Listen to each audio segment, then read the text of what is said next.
英語聞き流しリスニング、英語テキストと MP3 ダウンロード、その他の物語はホームページからお聞きいただけます。88thpp.com 88thpp.com March 5th.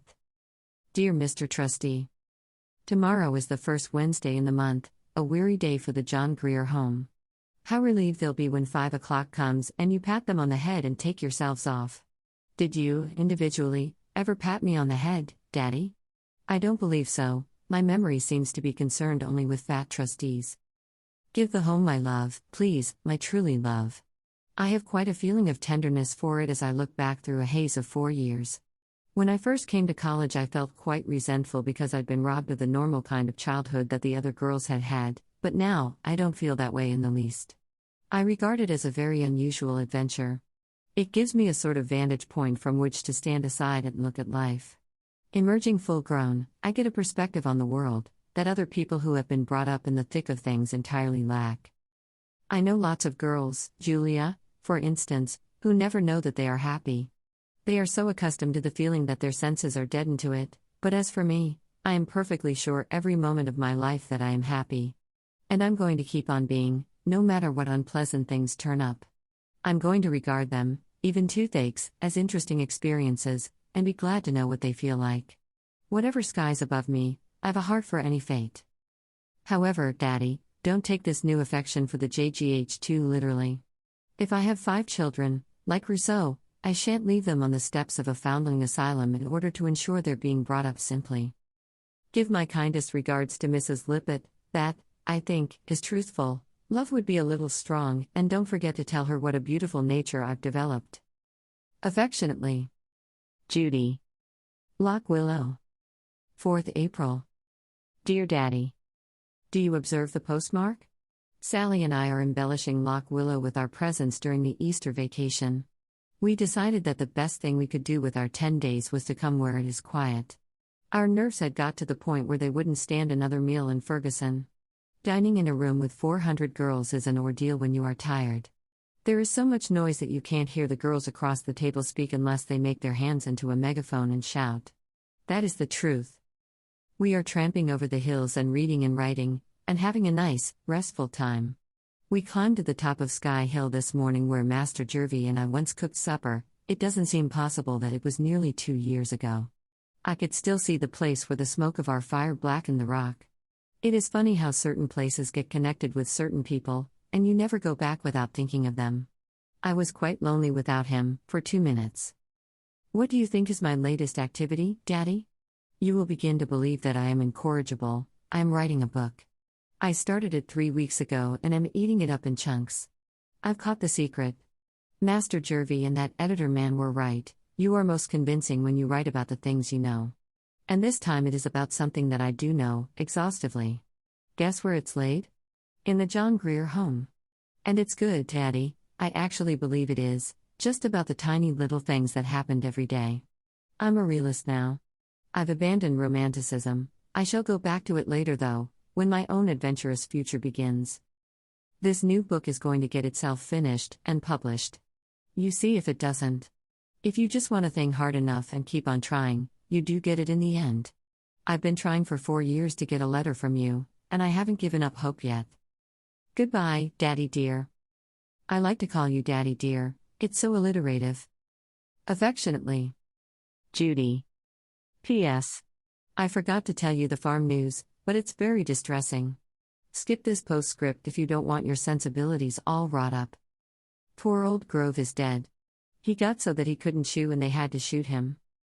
9 chickens were killed by a weasel or a skunk or a rat last week. One of the cows is sick, and we had to have the veterinary surgeon out from Bonnyrigg 4 Corners.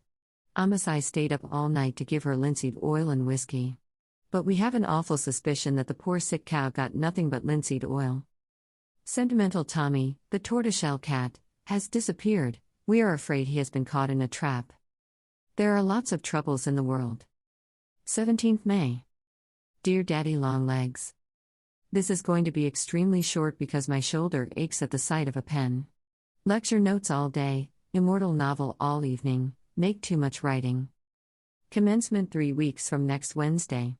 I think you might come and make my acquaintance. I shall hate you if you don't.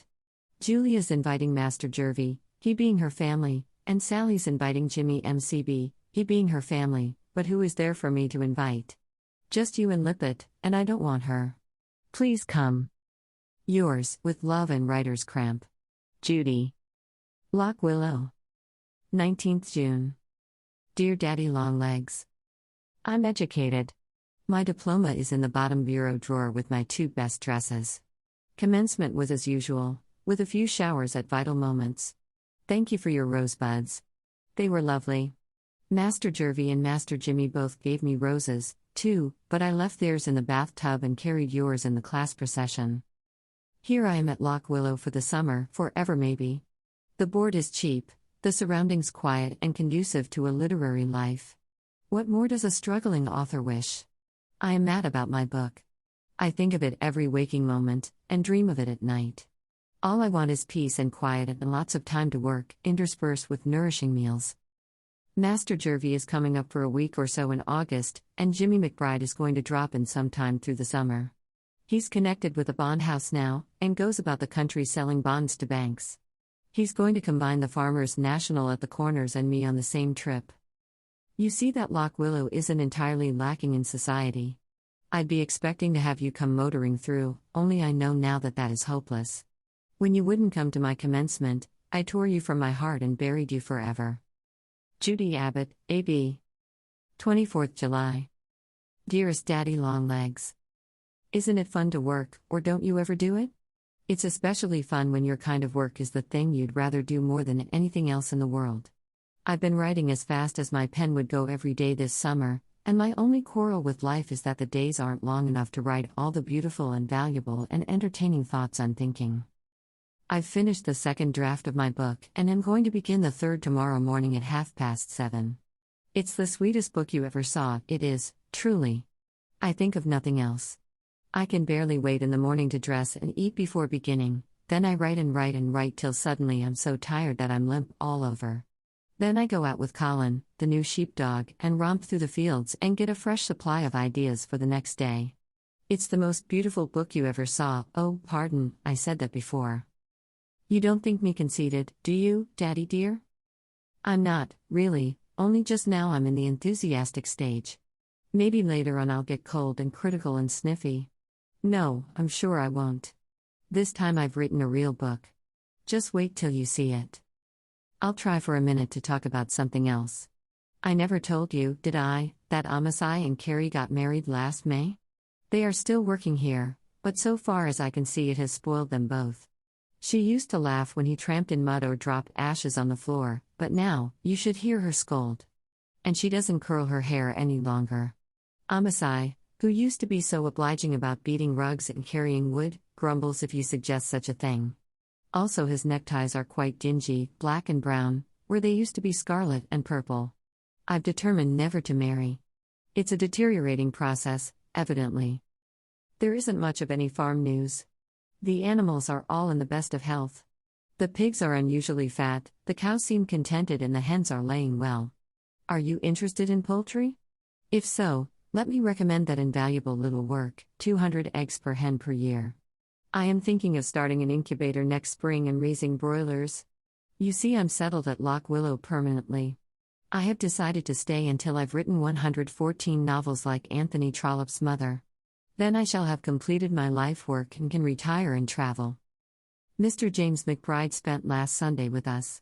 Fried chicken and ice cream for dinner, both of which he appeared to appreciate. I was awfully glad to see him. He brought a momentary reminder that the world at large exists. Poor Jimmy is having a hard time peddling his bonds. The Farmers National at the Corners wouldn't have anything to do with them in spite of the fact that they pay 6% interest and sometimes 7%. I think he'll end up by going home to Worcester and taking a job in his father's factory. He's too open and confiding and kind-hearted ever to make a successful financier. But to be the manager of a flourishing overall factory is a very desirable position, don't you think? Just now he turns up his nose at overalls, but he'll come to them. I hope you appreciate the fact that this is a long letter from a person with writer's cramp. But I still love you, Daddy dear, and I'm very happy. With beautiful scenery all about, and lots to eat in a comfortable four-post bed and a ream of blank paper and a pint of ink, what more does one want in the world? Yours as always, Judy. P.S. The postman arrives with some more news. We are to expect Master Jervy on Friday next to spend a week. That's a very pleasant prospect, only I am afraid my poor book will suffer. Master Jervy is very demanding. 英語聞き流しリスニング、英語テキストと MP3 ダウンロード、その他の物語はホームページからお聞きいただけます。88thpp.com 88thpp.com